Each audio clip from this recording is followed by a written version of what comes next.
أعوذ بالله من الشيطان الرجيم بسم الله الرحمن الرحيم يستفتونك قل الله يفتيكم في الكلالة. اب یہ ایک بڑی اہم ترین آیت ہے کلالہ کے بارے میں۔ کلالہ وہ مرد یا وہ عورت ہے جس کی کوئی اولاد نہ ہو۔ اب اللہ تعالیٰ ان کے بارے میں بولتے ہیں، اور اس کا کوئی قریبی یعنی کہ اس کا والد اس کا زندہ نہ ہو، اور جب وہ مر جائے، وارث تو ہر ایک کے ہیں۔ اب اللہ تعالیٰ یہاں پر ان کے لیے خاص طور پر یہ آیت نازل ہوئی جو کلالہ ہیں۔ اللہ تعالیٰ ارشاد فرماتے ہیں یستفتونک قل اللہ یفتیکم فی القلالہ۔ اللہ تعالیٰ فرماتے ہیں وہ آپ سے فتویٰ پوچھتے ہیں، آپ اے نبی آپ کہتے ہیں اللہ تعالیٰ تمہیں کلالہ کے بارے میں فتویٰ دیتا ہے۔ اب یہ فتویٰ ہم لوگوں سے پوچھتے ہیں، لیکن یہ فتویٰ اللہ تعالیٰ نے دیا ہے۔ جائیداد کے فتویٰ اللہ تعالیٰ نے دیے۔ تو جو ہم آیت دین جو ہے جس کے اندر پورا کا پورا دین کہا گیا اس آیت کو، وہ جائیداد کی تقسیم ہے۔ اللہ تعالیٰ نے اس آیت کا کم از کم قرآن میں سے اس آیت کا سیکھنا ہر ایک پر فرض اور واجب ہے۔ اب اللہ تعالیٰ یہاں پر فرماتے ہیں کلالہ کے بارے میں کہ اگر کوئی شخص فوت ہو، اب کلالہ کو پہلے اللہ نے ایکسپلین کیا، ایسے نہیں کہہ دیا بس کلالہ ہے تو خود ہی جا کے ڈھونڈو، ہر کوئی اپنی اپنی مرضی سے اس کا ترجمہ تفسیر کر لیتا۔ اللہ تعالیٰ نے خود ہی اس کو لیبوریٹ کیا۔ اگر کوئی شخص فوت ہو جائے، اگر کوئی شخص فوت ہو اگر کوئی شخص فوت ہو کہ اس کی کوئی اولاد نہ ہو اور اس کی صرف ایک ہی بہن ہو، اب اس کا ترکے کا حصہ بتایا جا رہا ہے، تو اس بہن کا اس کے ترکے میں آدھا حصہ ہے، اور وہ بھائی اور بہن کا وارث ہوگا، اور وہ بھائی اس بہن کا وارث ہوگا اگر اس بہن کی کوئی اولاد نہ ہو۔ ٹھیک ہے؟ تو اگر بہن مر جائے اس کی تمام جائیداد کا وارث اس کا بھائی ہوگا۔ چنانچہ وارث اگر دو بہنیں ہوں تو ان دونوں کا ترکے میں دو تہائی حصہ ہے، اور اگر مرد عورت کئی بہن بھائی ہوں تو ہر مرد کا حصہ دو عورتوں کے برابر ہے۔ ہر مرد کا حصہ دو عورتوں کے برابر ہے۔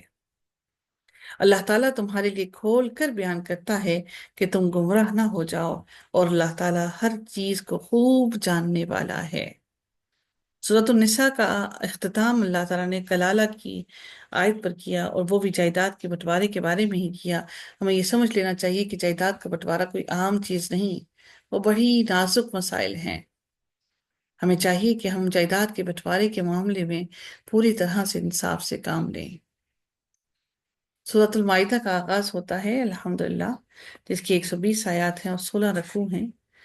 آغاز کرتے ہیں بسم اللہ الرحمن الرحیم۔ مائدہ کا معنی ہوتا ہے دسترخوان۔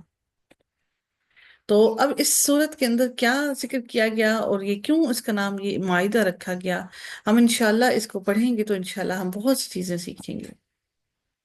اللہ تعالیٰ ارشاد فرماتے ہیں، اور اللہ تعالیٰ نے عیسائیوں کو بار بار اس لیے کہا کیونکہ عیسائی بہت قریب تھے کہ وہ ایمان لے آتے، لیکن وہ ایک انا کی وجہ سے یہودیوں کے اندر ایک دوستی کی وجہ سے، اور یہودیوں کے بار بار ان کو بہکانے کی وجہ سے وہ ایمان نہیں لائے، لیکن زیادہ تر یہودیوں کے دل نرم تھے۔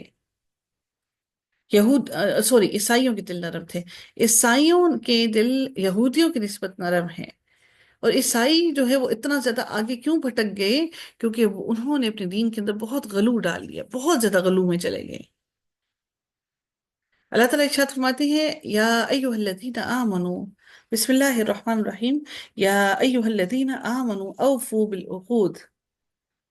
اے لوگوں جو ایمان لائے ہو، معاہدوں کو پورا کرو، تمہارے لیے مویشی جانور حلال کر دیے گئے ہیں سوائے ان کے جو تم پر پڑھے جائیں گے، اس حال میں کہ شکار کو حلال سمجھنے والے نہ ہو جبکہ تم حالت احرام میں ہو۔ بلا شبہ اللہ تعالیٰ جو چاہتا ہے وہ فیصلہ کرتا ہے۔ حالت احرام کے اندر حالت احرام میں اللہ تعالیٰ نے جانور کا شکار کرنا منع کر دیا۔